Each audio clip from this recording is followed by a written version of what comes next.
नमस्कार, शाम के 6 बज गए हैं। वक्त हो चुका है लोकतंत्र का। इस वक्त आप टाइम्स ऑन भारत के साथ हैं और मेरा नाम है अंकित त्यागी। आज कुछ अहम खबरों पे बात करेंगे और सबसे पहले बात करेंगे, आपने देखा होगा पिछले हफ्ते में बनारस में ही था, वहां पे अब सुप्रीम कोर्ट के आदेश के बाद जिला जज वाराणसी ने ज्ञान व्यापी मस्जिद का जो पूरा केस है उसे सुनना शुरू कर दिया है। करीब 45 मिनट तक कोर्ट में दोनों पक्षों ने आज अपनी दलीलें रखी। हिंदू पक्ष की तरफ से मांग की गई कि ज्ञानवापी में पूजा करने की इजाजत दी जाए। वहीं मुस्लिम पक्ष ने 1991 के जो वर्शिप एक्ट है उसका हवाला देकर केस को खारिज करने की मांग की है। अब कोर्ट कल इस पर फिर सुनवाई करेगा, लेकिन अभी तक इसमें हुआ क्या क्या है, सबसे पहले यह देखिए कि किसने क्या दलील दी। खबरें और भी बहुत सारी हैं। सबसे पहले शुरुआत कर रहे हैं ज्ञानवापी में आज कोर्ट केस में जो कुछ भी हुआ उससे।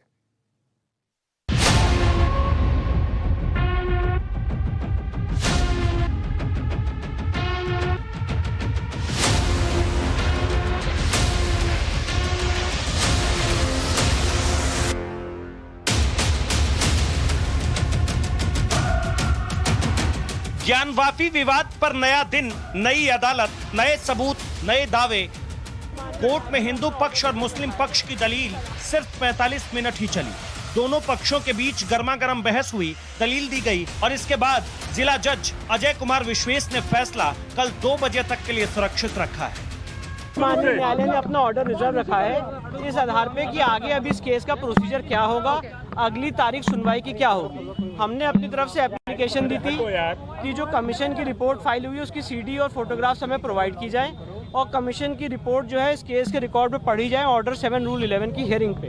जो विपक्षी हैं उन्होंने कहा कि ऑर्डर 7 रूल 11 की सुनवाई पहले की जाए। तो माननीय न्यायालय ने आज अपना ऑर्डर सुरक्षित रखा है और एक प्रोसीजर बनाया जाएगा जिसके तहत अब इस मामले की सुनवाई आगे होगी और इसका फैसला कल आएगा। जो कई याचिकाएं हैं जिसमें पूजा करने का अधिकार भी है, इसके अलावा जो मुस्लिम पक्ष की जो बात है वो भी है, तो तमाम चीज़ों को लेकर क्योंकि आज पहला दिन था तो एक पहले दिन की जो आप शुरुआत कर सकते हैं कि उन्होंने 2-2 मिनट 5 मिनट सबकी बातें सुनी और इसके बाद उस ऑर्डर को रिजर्व रखा है ताकि जो कल के बाद जो प्रोसीडिंग होगी किस तरह से होगी, किस पक्ष को सुनना है और क्या सारे को क्लब करके एक साथ सुनेंगे या जो 7 ऑर्डर 11 की बात की जा रही है कि अवैध ठहरा दिया जाए उसको पहले सुनेंगे। इन तमाम बातों को लेकर फैसला देना है। और कोर्ट में हिंदू पक्ष की तरफ से वरिष्ठ वकील मदन बहादुर सिंह ने दलीलों के साथ मोर्चा संभाला।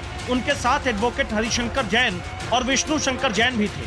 वहीं मुस्लिम पक्ष की तरफ से एडवोकेट रईस अहमद और अभय यादव दलीलों की काट के साथ जोरदार बहस की।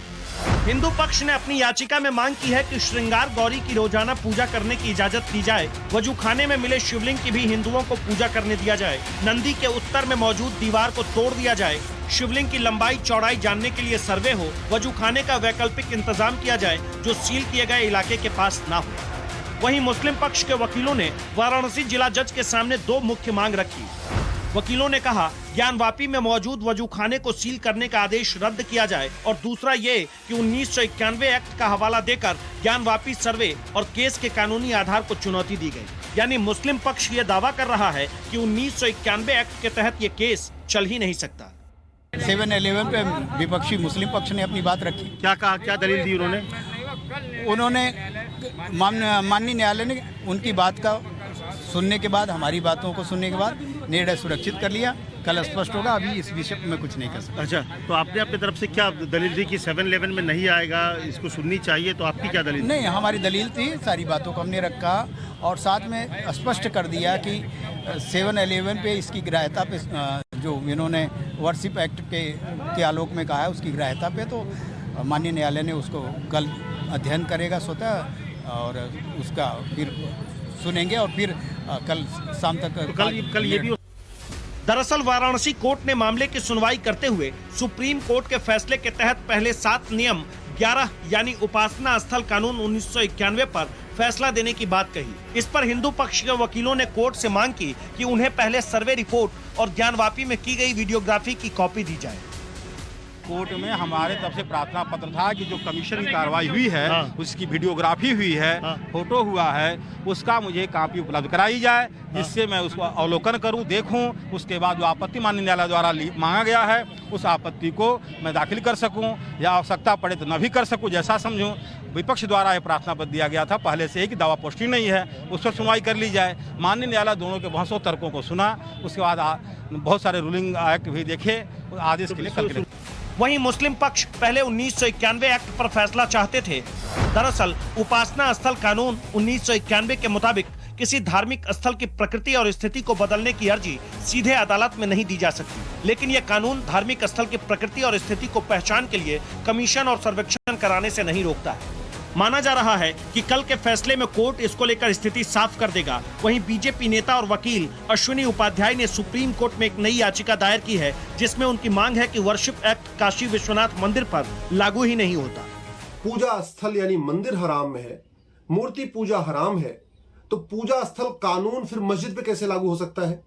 पूजा स्थल कानून मंदिर पे तो लागू हो सकता है, लेकिन मुस्लिम्स जो मस्जिद कह रहे हैं कि हमारी मस्जिद है, वो पूजा स्थल कानून अपने हक में उसको यूज नहीं कर सकते। सुप्रीम कोर्ट ने वाराणसी कोर्ट को 8 सप्ताह में सुनवाई पूरी करने का निर्देश दिया है। बहरहाल इन कानूनी दांवपेच के बीच अब ये साफ हो गया कि ज्ञानवापी का फैसला कोर्ट से ही होगा और कोर्ट में आस्था नहीं बल्कि सबूत चलते हैं। वाराणसी से अमित कुमार के साथ हिमांशु दीक्षित, वाराणसी, टाइम्स नाउ नवभारत। सीधे आपको बनारस लिए चलता हूं। मेरे सहयोगी आशुतोष इस वक्त हमारे साथ जुड़ रहे हैं, उनसे समझते हैं कि माहौल आशुतोष क्या है। जनता लगातार पिछले कई अब तो कह लें कि महीनों से इसी के ऊपर टकटकी लगाए बैठी है कि इसका क्या हल निकलने वाला है। कल बहुत अहम दिन होने वाला है।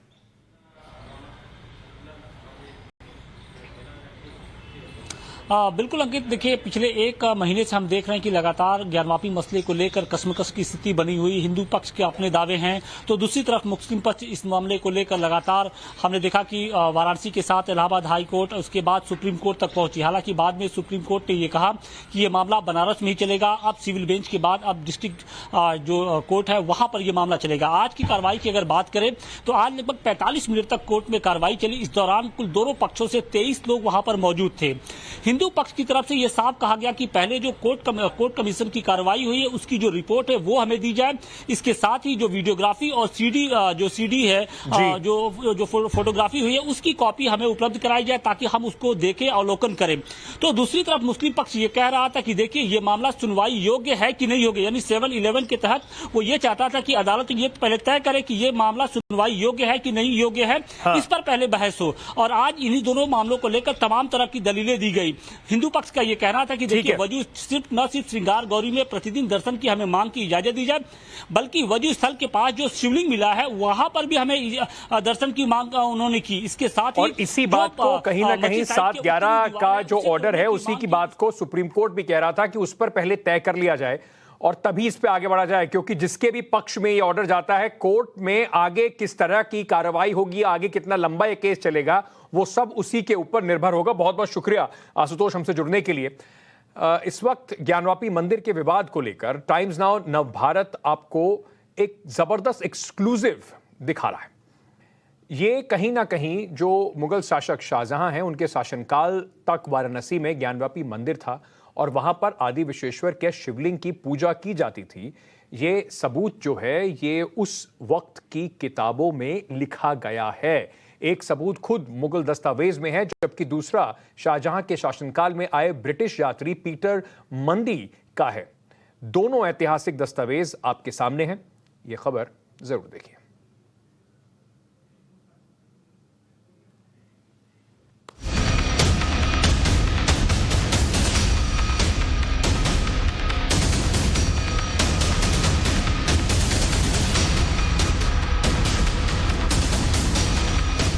ज्ञानवापी में विश्वेश्वर नाथ मंदिर के तमाम सबूत बिखरे हुए हैं। शिवलिंग है, शेषनाग है, स्वास्तिक है, श्री है, ओम है, शिलाखंड है, हिंदू देवी देवताओं की कलाकृतियां हैं, मानो तो ईश्वर है, ना मानो तो पत्थर।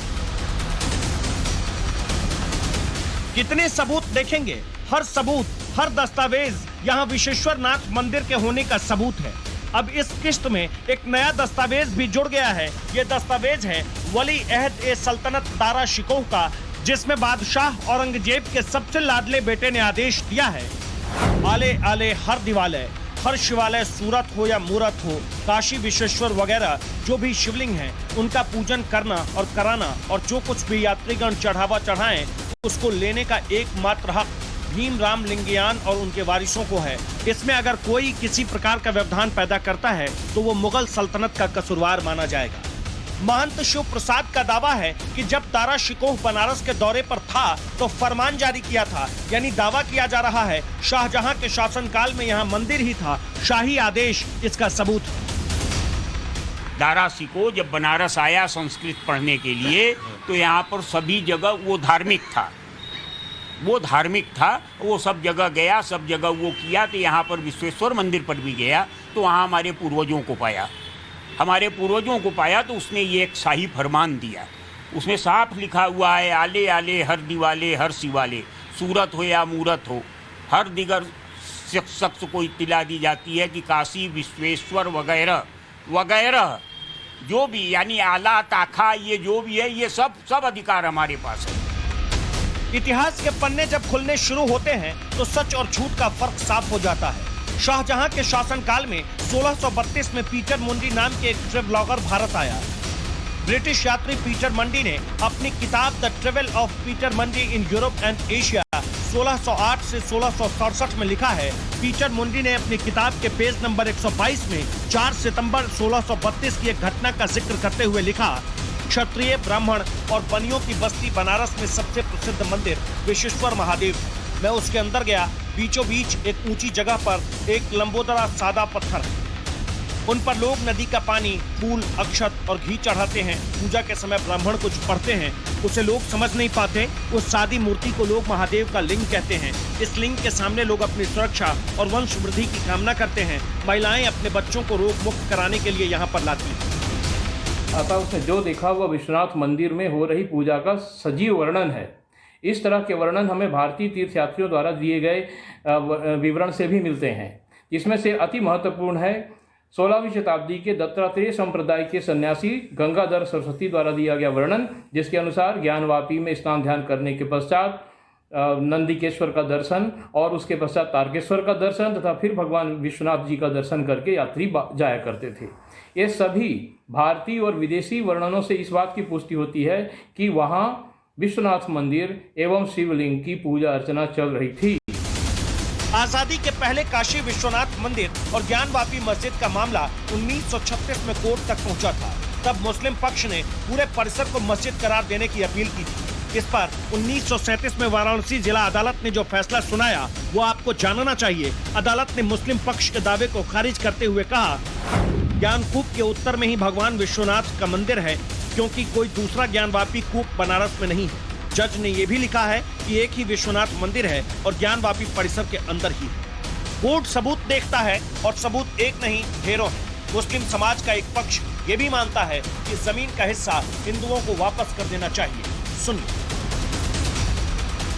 अब तो हमारे मुस्लिम समाज को, हमारे उलमाओं को, हमारे धर्म गुरुओं को समझना चाहिए कि किसी भी कब्जा की हुई ज़मीन पर, किसी भी छीनी हुई जगह पर बलपूर्वक अगर वहाँ पर कब्जा किया गया है तो हमारे इस्लाम में वहाँ पर नमाज पढ़ना हराम है। इसीलिए अगर ये बात साबित होती है तो हमारा मुस्लिम समाज, हमारे धर्म गुरु, हमारे उलमा उस ज़मीन को हिंदू पक्ष को वापस कर दें। कोई शक नहीं कि ज्ञानवापी पर फैसला कोर्ट से होगा और इसमें वक्त भी लगेगा, लेकिन अयोध्या फैसले से सीखने की जरूरत है। दावा पक्का और सच्चा है तो कचहरी से बाहर भी सहमति तक पहुंचने की गंभीर कोशिश जरूर होनी चाहिए। अमित कुमार और आशुतोष के साथ bureau report, times now, Navbharat. चलिए आगे बढ़ते हैं। वहीं प्रधानमंत्री नरेंद्र मोदी जापान के दौरे पर हैं। वहां पर क्वाड सम्मेलन में प्रधानमंत्री नरेंद्र मोदी शिरकत कर रहे हैं। जापान में पहुंचने के बाद प्रधानमंत्री नरेंद्र मोदी का जोरदार स्वागत किया गया। वहां पर भारतीय समुदाय को संबोधित करते हुए प्रधानमंत्री ने कहा कि देश अपने ऐतिहासिक धरोहर को सहेज कर रख रहा है। माना जा रहा है कि ज्ञानव्यापी विवाद के बीच प्रधानमंत्री का यह बयान काफी महत्वपूर्ण है।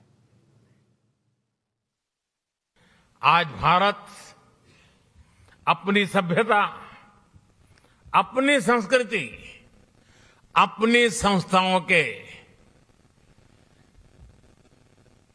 अपने खोए हुए विश्वास को फिर से हासिल कर रहा है। दुनिया भर में कोई भी भारतीय आज सीना तान करके आंख में आंख मिला करके हिंदुस्तान की बात बड़े गर्व से कर रहा है। ये परिवर्तन आया है।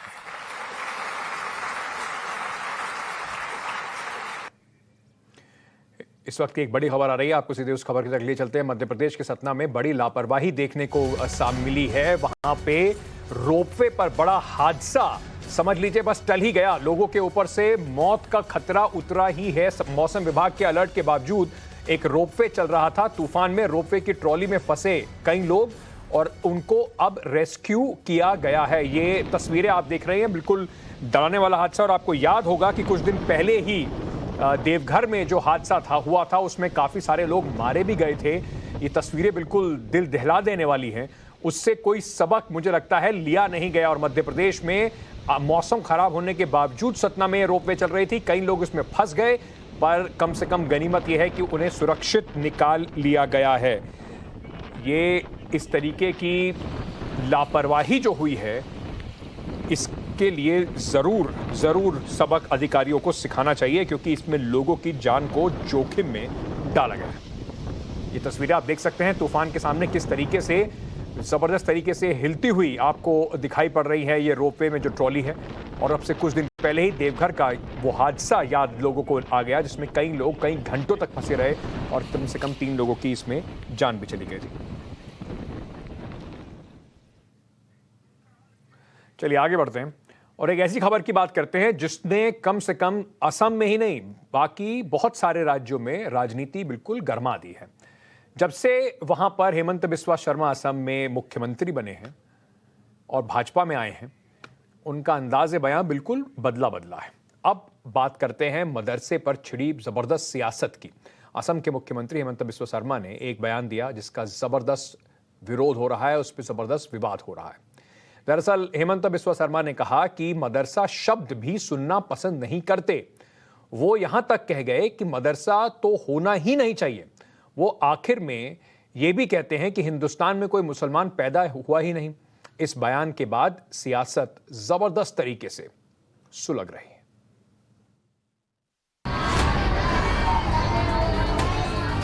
भारत में आप खूब आपका धर्म को ठीक पाते,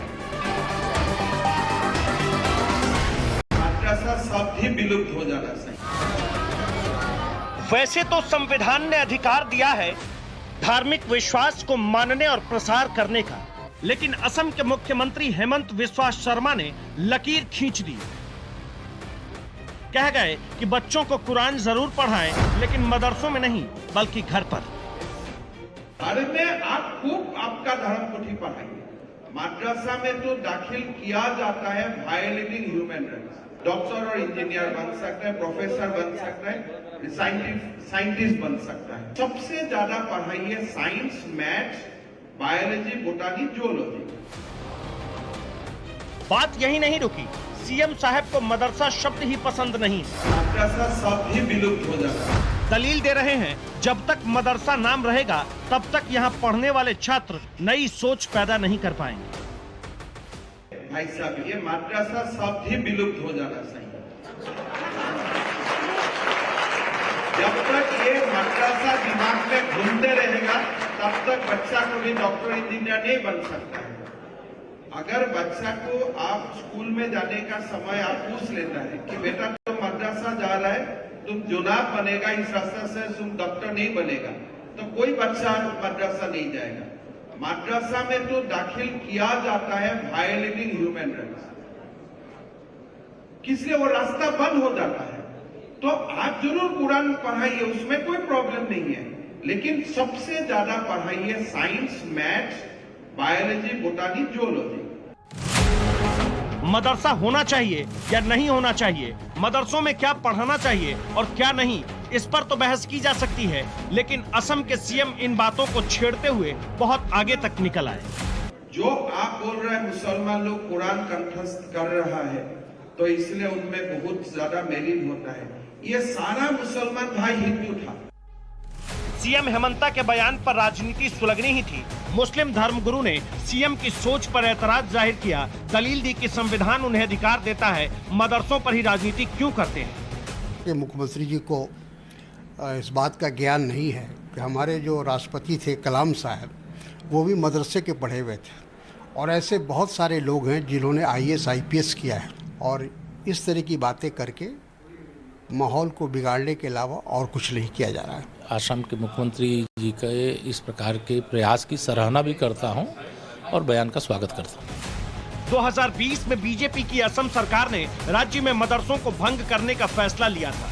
इसके खिलाफ 13 याचिका गुवाहाटी हाई कोर्ट में दायर की गई, जिस पर सुनवाई चल रही है। अगर धार्मिक ग्रंथों को स्कूल में पढ़ाने को लेकर सवाल उठ रहे हैं, तो फिर बीजेपी के राज्य सरकारों के फैसलों पर भी सवाल जरूर उठ जाएगा। मार्च 2022 में गुजरात सरकार ने स्कूलों में 6ठी से 12वीं कक्षा तक के बच्चों को भगवत गीता के सिद्धांत और मूल्यों को पढ़ाने का फैसला किया। कर्नाटक सरकार के एक मंत्री ने भी भगवत गीता को स्कूलों में पढ़ाने की बात कही। वहीं हरियाणा सरकार ने सभी धर्मों के धार्मिक ग्रंथों को स्कूल में पढ़ाने का फैसला 2016 में ही लिया। ऐसे में सवाल उठ रहा है कि सिर्फ एक धर्म के धार्मिक ग्रंथ पर रोक क्यों? ये कहना कि कुरान जो है सिर्फ घरों में आए, कुरान जो है मस्जिद में पढ़ाया जाए। कुरान एक ऐसी चीज़ है, आदमी चलते फिरते कहीं भी पढ़े, कहीं भी सीखे। तो ये उनकी ये सोच है, ये उनकी एक उसका क्या किया जा सकता है। लेकिन जो धर्म का मामले में ऐसे लोगों को ऐसी बातें नहीं करनी चाहिए। संविधान के अनुच्छेद 28 के तहत पूरी तरह से सरकारी अनुदान से चलने वाले शिक्षा संस्थान में कोई धार्मिक शिक्षा नहीं दी जाएगी। लेकिन अनुच्छेद 28(1) के मुताबिक किसी शिक्षा संस्थान जो ट्रस्ट के अधिकार में है और उसे सरकारी मदद भी मिलती है, वहां धार्मिक शिक्षा देने में कोई रोक नहीं है। यानी सरकारी अनुदान प्राप्त मदरसों और दूसरे धर्म के अल्पसंख्यक स्कूलों को धार्मिक शिक्षा देने का हक है। सीधी बात ये कि पढ़ने वाले और पढ़ाने वाले पर ही फैसला छोड़ देना चाहिए कि वो पढ़ना क्या चाहते हैं। राजनीति की इसमें कोई जगह नहीं। हालांकि मदरसों के आधुनिकीकरण को लेकर सरकार के फैसले में रोड़े अटकाने वालों को भी बाज आना चाहिए। Bureau report, times now, Navbharat. पर आधुनिकीकरण के नाम पर अपनी सियासत की रोटी सेकने वाले मुख्यमंत्रियों को और उसके कहीं ना कहीं उसका कोशिश करके एक विशेष धर्म के ऊपर उसको निशाना बनाने वाले नेताओं को भी शायद थोड़ा सा पीछे आ जाना चाहिए। उत्तर प्रदेश की बात करते हैं। उत्तर प्रदेश में राज्यसभा के चुनाव से ठीक पहले समाजवादी पार्टी में जबरदस्त सियासी घमासान छिड़ा हुआ है। मौसम भांपकर बयान देने वाले ओपी राजभर ने अखिलेश यादव को एक सियासी सलाह जरूर दे दी, जिस पर अब जबरदस्त राजनीति हो रही है। दरअसल राजभर ने कहा कि अब वक्त है अखिलेश अपने एसी कमरे से बाहर निकलें और लोगों से मिलें। दूसरी तरफ आजम खान के तेवर भी राजनीतिक समीकरण की तरफ इशारा कर रहे हैं, जिसके बाद यह चर्चा तेज है कि क्या समाजवादी पार्टी के अंदर खाने जारी राजनीति अब नए अध्याय की तरफ बढ़ रही है। चाचा भतीजा से लेकर अब आगे की ओर एक नया अध्याय समाजवादी पार्टी की राजनीति का हो रहा है। इस रिपोर्ट में देखिए।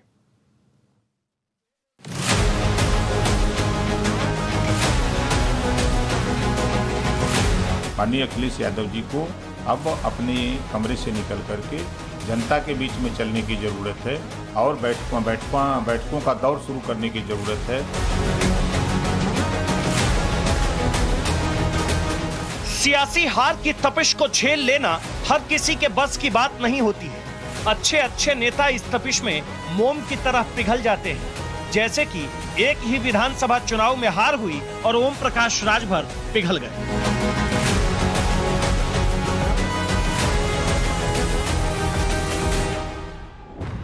वैसे भी राजनीति की दोस्ती जीत की बुनियाद पर ही परवान चढ़ती है और जब से उत्तर प्रदेश में अखिलेश यादव को हार मिली है, उनके सामने सवाल उठाने वालों की फेहरिस्त बढ़ती जा रही है। अब उनके सियासी साथी ओम प्रकाश राजभर ने गर्मी के इस मौसम में एसी कमरे में रहने की आदत वाली बात कहकर गंभीर सवाल खड़े कर दिए।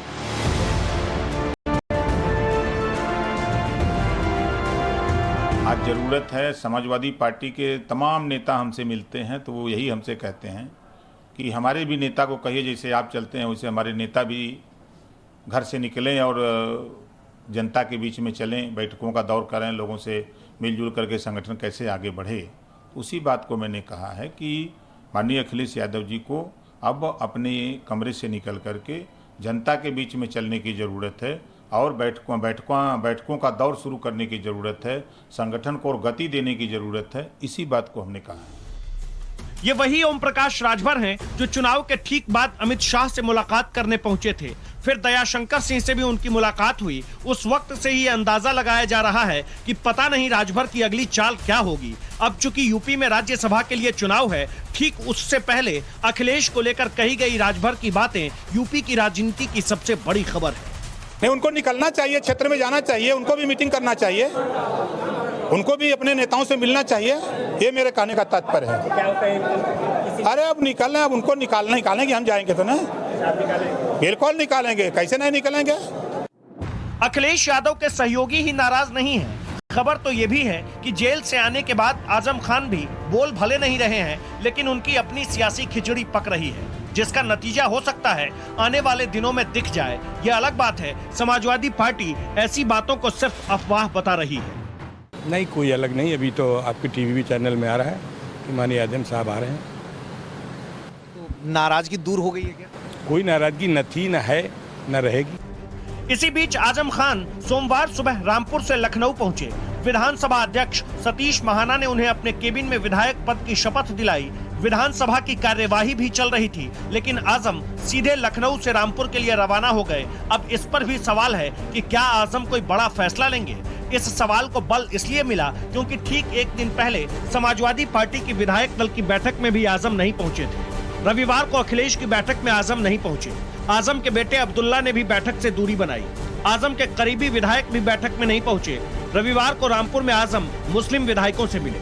27 महीने के बाद आजम खान जेल से बाहर निकले हैं तो उत्तर प्रदेश में सियासी पारा चढ़ा हुआ है। ऊपर से राजभर की बातें ये बताने के लिए काफी है कि आने वाले दिनों में समाजवादी पार्टी में नई सियासी हलचल पैदा होने वाली है। ब्यूरो रिपोर्ट, टाइम्स नाउ नव भारत।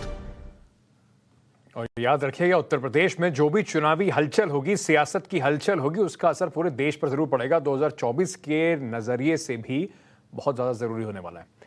चलिए अब बात करते हैं हमारी स्पेशल रिपोर्ट की। ज्ञानव्यापी विवाद पर वाराणसी की जिला अदालत में सुनवाई शुरू हो गई है।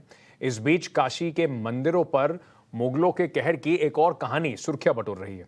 ज्ञानव्यापी मस्जिद में मंदिर के सबूत मिलने के बाद दावे जो हैं वो अब धरहरा मस्जिद वर्सेज बिंदु माधव मंदिर का विवाद भी तूल पकड़ रहा है। काशी का ये क्या विवाद है, इसे किस तरीके से सुलझाया जा सकता है, एक और विवाद क्यों इस वक्त खड़ा हो रहा है, और यही बात बार बार हो रही है कि क्या एक विवाद पर अगर सुप्रीम कोर्ट जैसे 1991 का जो वर्शिप एक्ट है उसको नजरअंदाज करता है तो क्या इस तरीके के कई सारे और विवाद नहीं खड़े हो जाएंगे। समझने के लिए देखिए एक एक्सक्लूसिव रिपोर्ट।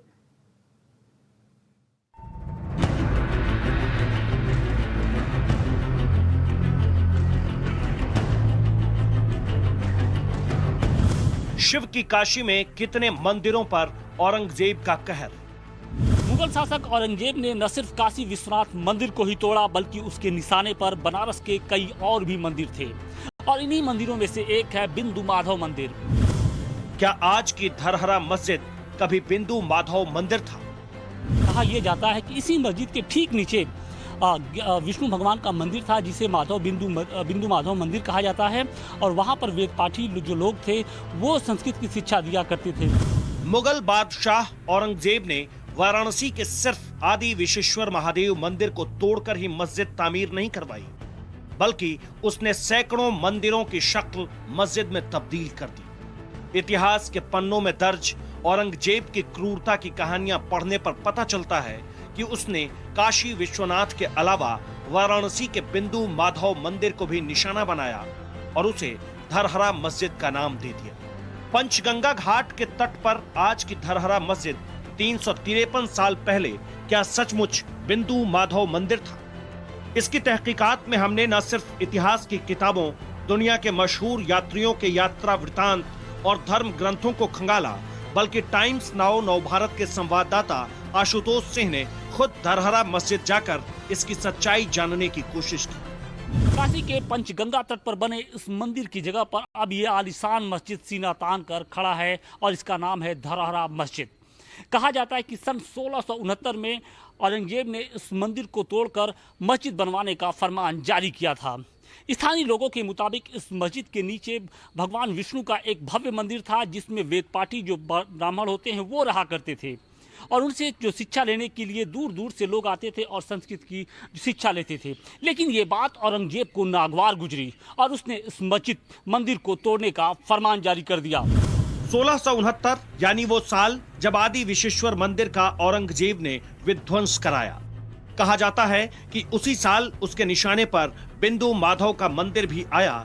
ये मंदिर जिसे अब धरहरा मस्जिद के तौर पर जाना जाता है, उसकी नक्काशी कैसी है आपको दिखाएंगे, लेकिन उससे पहले बनारस हिंदू यूनिवर्सिटी में इतिहास के प्रोफेसर डॉक्टर राजीव श्रीवास्तव बिंदु माधव मंदिर पर क्या दावा करते हैं वो सुनिए। बनारस मंदिरों का शहर था और बनारस में इतने प्रसिद्ध मंदिर थे जिसका कोई हिसाब नहीं है। इसका एक अकाउंट या हिसाब जो उस समय का फ्रांसीसी यात्री टेवर्नियर और बर्नियर ने दिया है।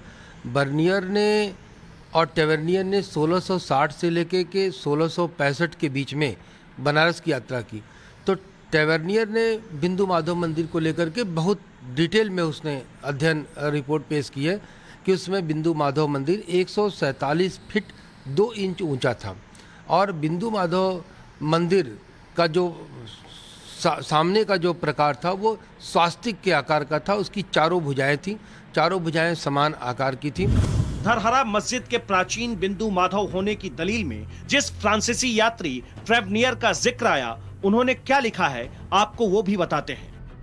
फ्रांसीसी यात्री ट्रेवनियर ने 1665 में वाराणसी की यात्रा की। इस दौरान वो बिंदु माधव मंदिर या बेनी माधव का धरहरा भी गए। ट्रेवनियर ने अपनी किताब ट्रेवल्स इन इंडिया में बिंदु माधव मंदिर को पैगोडा ऑफ बनारस बताया।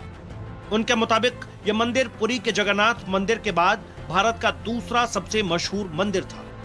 ट्रेवनियर ने अपनी किताब में बिंदु माधव मंदिर के गर्भगृह और मूर्ति का भी जिक्र किया है। उनके मुताबिक मंदिर में महिलाओं के प्रवेश की इजाजत नहीं थी, ऐसे में वो बाहर से ही दर्शन करती थी। मंदिर की वेदी की दाहिनी तरफ सोने की बनी गरुड़ की मूर्ति थी। ट्रेवनियर ने अपनी किताब में बिंदु माधव मंदिर के साथ गंगा नदी की पवित्रता को भी बयां किया है, जिसके तट पर कभी वो मंदिर हुआ करता था, जिसे आज धरहरा मस्जिद के तौर पर जाना जाता है। अगर इस मस्जिद के बारे में बात करें तो ये मस्जिद भी ज्ञानवापी मस्जिद की तरह ही लगभग ज़मीन से लगभग 40 से 50 फीट की ऊंचाई पर है और ये जहां पर हम खड़े हैं ये चबूतरा है और हमारे ठीक पीछे मस्जिद का मुख्य भाग है। अगर मस्जिद की बात करें तो मुख्य भाग के साथ ही 2 बड़े बरामदे हैं और इन्हीं बरामदों में यहाँ की जो नमाजी हैं वो नमाज पढ़ा करते हैं। एक तरफ आप दिखाएंगे तो हमारे बाएँ साइड में गंगा नदी है, तो दूसरी तरफ अगर बात करेंगे तो वहाँ पर घनी आबादी है।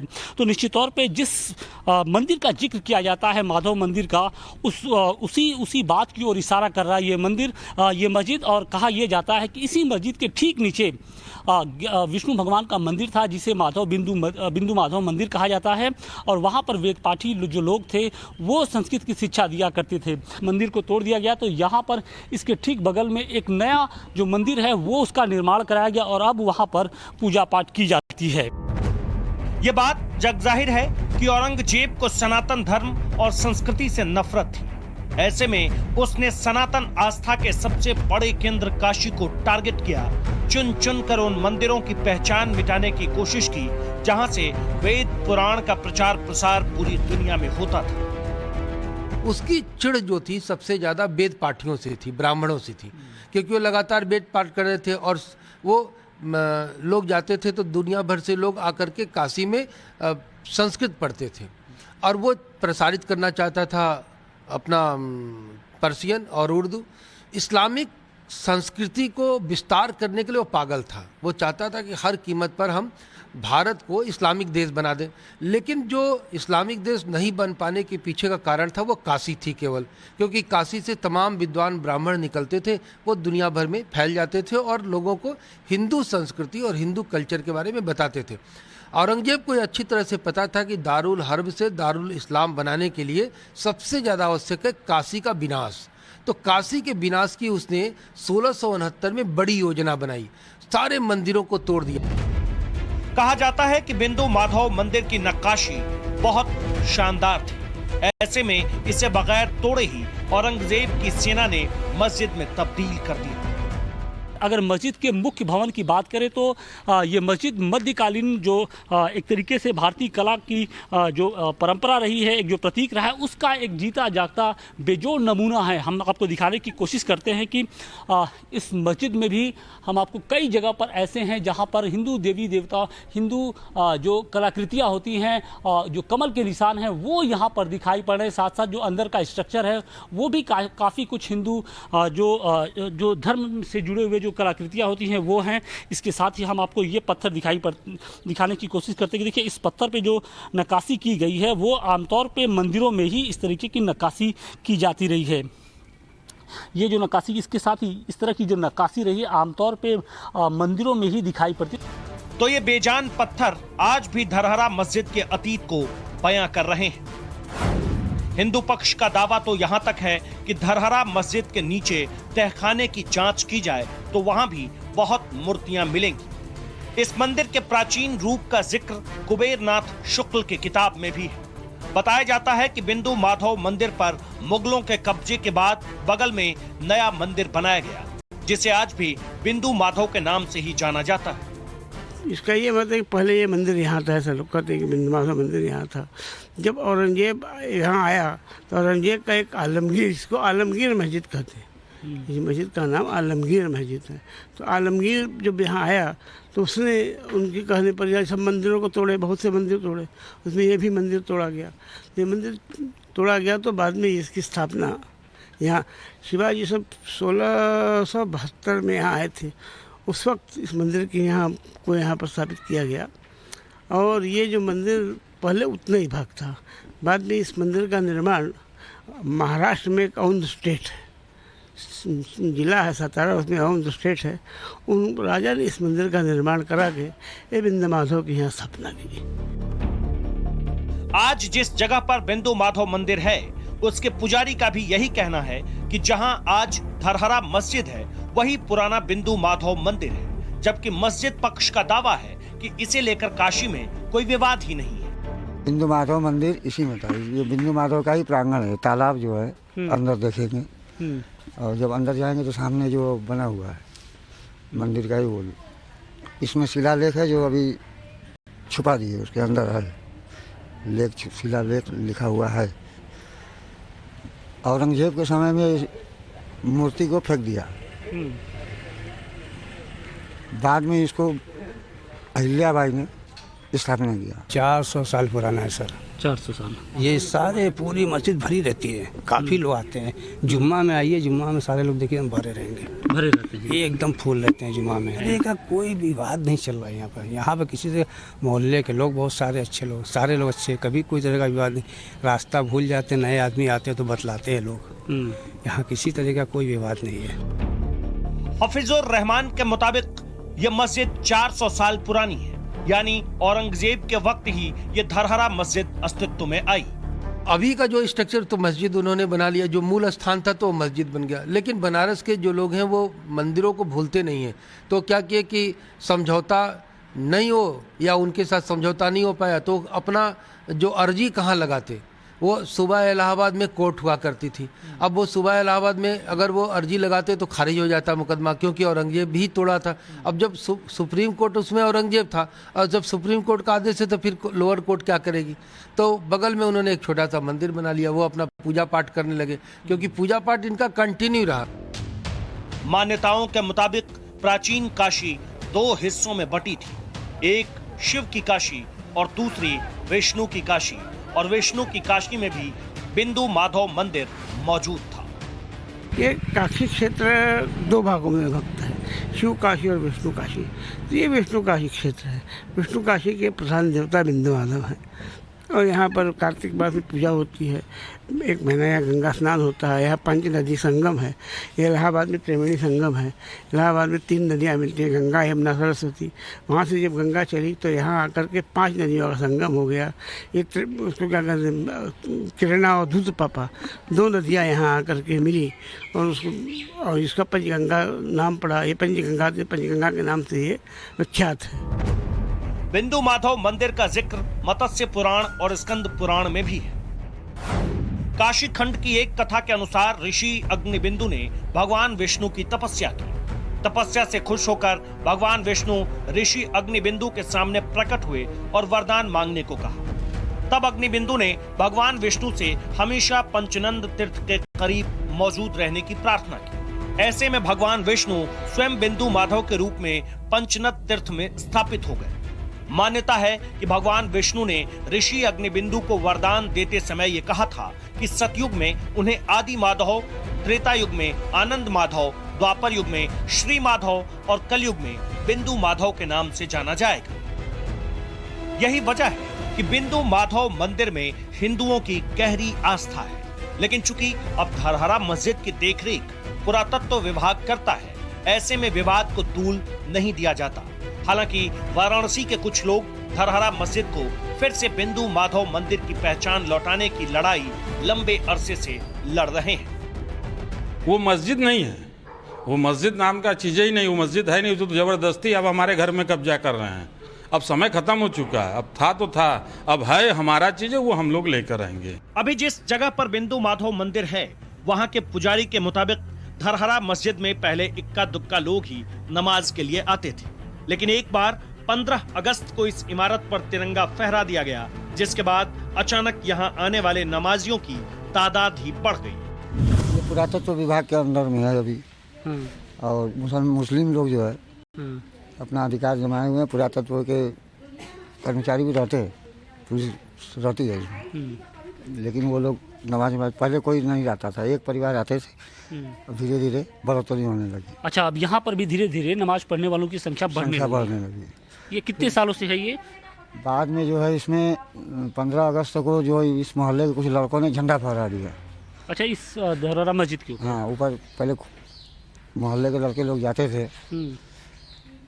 खुला रहता था, तो वही घूमने के बहाने गए, ऊपर जाके झंडा फहरा दिए, तो विवाद हो गया। उसके बाद से इनकी तादाद और बढ़ने लगी। अब चूंकि काशी में ज्ञानवापी विवाद सुर्खियों में है, ऐसे में क्या इसकी परछाई धरहरा मस्जिद पर भी पड़ेगी? इसे लेकर मस्जिद पक्ष क्या कहता है, उसे सुनिए। बहुत अच्छी तरीके से अच्छा मिलनसार सब कुछ का है। और यहाँ जो मूर्ति बैठती है, सारा चीज़ हम लोग का मतलब लेन देन रहता है। वो लोग लड्डू भी देते हैं, हम लोग भी अपना ख़त्म होता है प्रसादी देते हैं। सभी लोग से लेन देन अच्छा है, किसी तरह कोई बात नहीं सर। एक ज्ञानवापी मस्जिद को लेकर विवाद चल रहा है, ऐसा तो नहीं लगता कि उसकी जो कुछ परछाई है इस मस्जिद पर कभी नहीं सर, आपको डर बना रहता है? नहीं, ऐसी बात नहीं है, कोई ऐसी बात नहीं। हिंदू पक्ष के अपने दावे हैं और मुस्लिम पक्ष के अपने। वो मस्जिद नहीं है, वो मस्जिद नाम का चीज़ ही नहीं, वो मस्जिद है नहीं, तो जबरदस्ती अब हमारे घर में कब्जा कर रहे हैं। अब समय खत्म हो चुका है, अब था तो था, अब है हमारा चीज़ है, वो हम लोग लेकर रहेंगे। लेकिन बड़ी बात ये कि धरहरा मस्जिद में भी एक फव्वारा है, जो ज्ञानवापी के वजू खाने वाले फव्वारे से बिल्कुल अलग है, जहां सर्वे के दौरान शिवलिंग मिलने के दावे किए जा रहे हैं। ज्ञानवापी मस्जिद की तरह धरहरा मस्जिद में भी वजू स्थल है और इसी वजू स्थल के ठीक बीच में एक फव्वारा लगा है। हालांकि हमने देखा था कि ज्ञानवापी मस्जिद में जो लगा फव्वारा था वो पिछले कई सालों से बंद पड़ा था, लेकिन यहाँ पर जो फव्वारा है वो बिल्कुल चालू हालात में है और लगभग 50 सालों से ऐसे ही ये फव्वारा चलता रहता है। और इस फव्वारे के बारे में बता दें कि ये फव्वारा जो लगा है वो अजमेर दरगाह पर में जो लगा फव्वारा है कुछ उसी तर्ज पर है और जो उसका स्ट्रक्चर है कुछ लगभग वैसा ही मिलता है। जबकि इसके उलट हम अगर ज्ञानवापी की बात करें तो वहां पर जो फव्वारा लगा था उसके ठीक बीच में एक बड़ा सा पिंड था जिसे लोग बता रहे हैं कि शिवलिंग है। धरहरा के फव्वारे की बनावट भले अलग है, लेकिन विवाद ज्ञानवापी जैसा ही है, क्योंकि यूपी सरकार का पर्यटन विभाग धरहरा मस्जिद, जिसे आलमगीर मस्जिद भी कहा जाता है, इसे लेकर जो लिख रहा है उसे गौर से पढ़ लीजिए। यूपी सरकार के पर्यटन विभाग की वेबसाइट पर लिखा है, हिंदू मुस्लिम धार्मिक भावनाओं का समामेलन इस मस्जिद को बेनी माधव का धरहरा के नाम से भी जाना जाता है। मस्जिद के पूरे निचले हिस्से को हिंदू मंदिर के रूप में रखा गया है। ऐसे में जब सरकार भी मस्जिद के निचले हिस्से को मंदिर मान रही है तो विवाद की आंधी उठने से इनकार भी नहीं किया जा सकता। आशुतोष सिंह, वाराणसी, टाइम्स नाउ नव भारत।